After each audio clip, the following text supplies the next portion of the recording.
सुख के माथे सिल परे,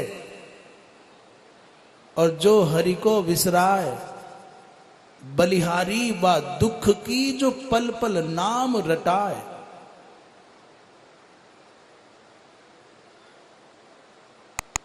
बोले सुख, किसी ने कहा सुख ले लो, बोले सुख में लगे आग। सुख के माथे पर पत्थर पड़े, सिल पड़े। क्यों? बोले जब सुख आता है तो व्यक्ति प्रमाद में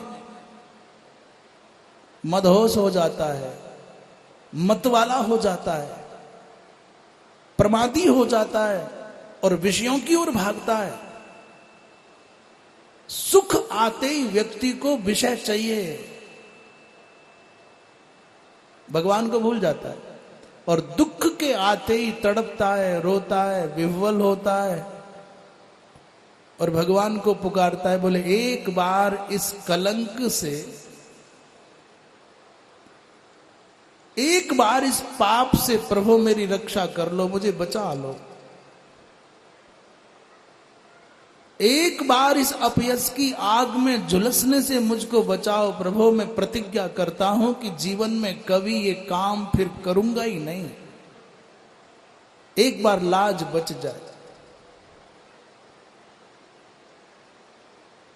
एक बार ये दुख का दरिया, ये दर्द का दरिया, ये दर्द का सरोवर सूख जाए, मैं प्रतिज्ञा करता हूं फिर जीवन में ये काम नहीं करूंगा। तो जब वो वेदना से कराहते हुए व्यक्ति की प्रार्थनाओं के बोल निकलते हैं, जब उसके अंदर का दैन्य तड़प करके भगवान को पुकारता है, जब कोई संकट में पड़ा हुआ व्यक्ति आपको पुकारे और आप में सामर्थ्य हो कि आप उसको संकट से बचा सकते हैं, आप उसके दुख की आग को बुझा सकते हैं, जीवन में कभी अवसर आए तो पहले तो अपने उन दुख भरे क्षणों को याद कर लेना जब तुम कभी अपने जीवन में किसी दुख की आग में जले, तो तुमको दूसरे के दुख का अनुभव हो जाएगा।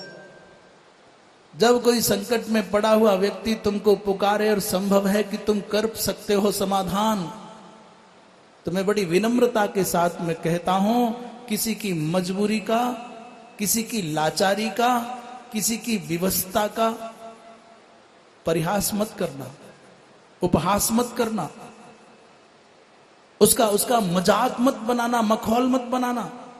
दर्द में पड़े हुए कराहते व्यक्ति को सहारा दोगे तो जब कभी जीवन का कोई ऐसा मोड़ होगा जो अवांछित अनचाहा होगा, तो मेरा विश्वास है तुम्हारे जीवन में परमात्मा किसी न किसी विभूति को भेज करके तुम्हारी रक्षा करेगा।